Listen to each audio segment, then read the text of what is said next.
बिस्मिल्लाहिर्रहमानिर्रहीम। अस्सलाम वालेकुम। आज मैं मौजूद हूँ दुनिया के दूसरे और एशिया के सबसे बड़े कब्रिस्तान मकली कब्रिस्तान पर। मकली वो शहर है जिसे शहर खामोशा भी कहा जाता है।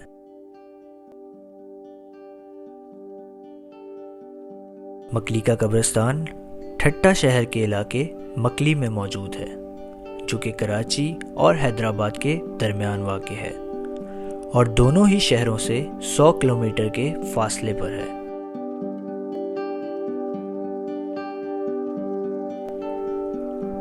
ठट्टा, जो 17वीं सदी में सिंध का कैपिटल हुआ करता था।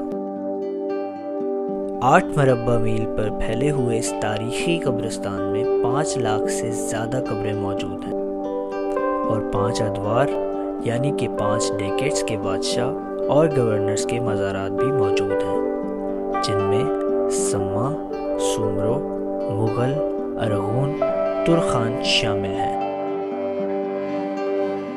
कब्रिस्तान के एक तरफ सिंध पर हुकूमत करने वाले बादशाह और उनके ख़ानदान के मज़ारात मौजूद हैं, जबकि दूसरी तरफ सिंध पर जुल्म करने और खून बहाने वालों के मज़ारात हैं। जाम निज़ामुद्दीन उर्फ जाम नंदू, जिसने 50 साल सिंध पर हुकूमत की, जिससे रियाया बहुत मोहब्बत करती थी।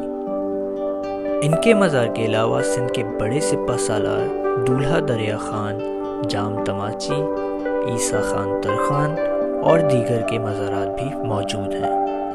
मकली के कब्रिस्तान में मौजूद कब्रों पर काशी का काम भी बहुत खूबसूरती से किया गया है।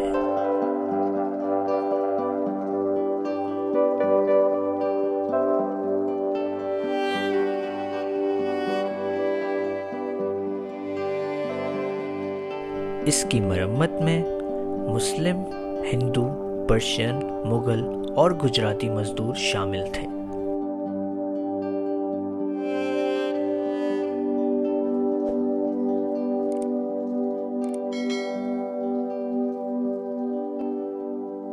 मकली के कब्रिस्तान में बहुत से बुजुर्गाने दीन के मज़ारात भी हैं, जिनमें माई मकली, अब्दुल्ला शाह असहाबी, बुखारी बाबा और दीगर बुजुर्गों के मज़ारात पर पूरी दुनिया से अकीदतमंद आते हैं।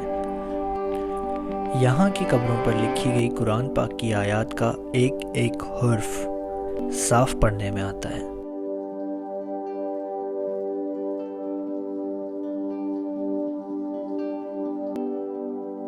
मकली कब्रिस्तान घूमने के लिए दुनिया भर के सयाह आते हैं।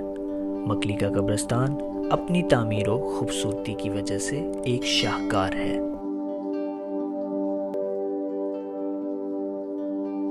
तो ये थी मकली कब्रिस्तान की कहानी। इसी के साथ अपने होस्ट मिर्ज़ा कमर हसन को दे इजाज़त। अपना बहुत सारा ख्याल रखें, दुआओं में याद रखें। अल्लाह हाफ़िज़।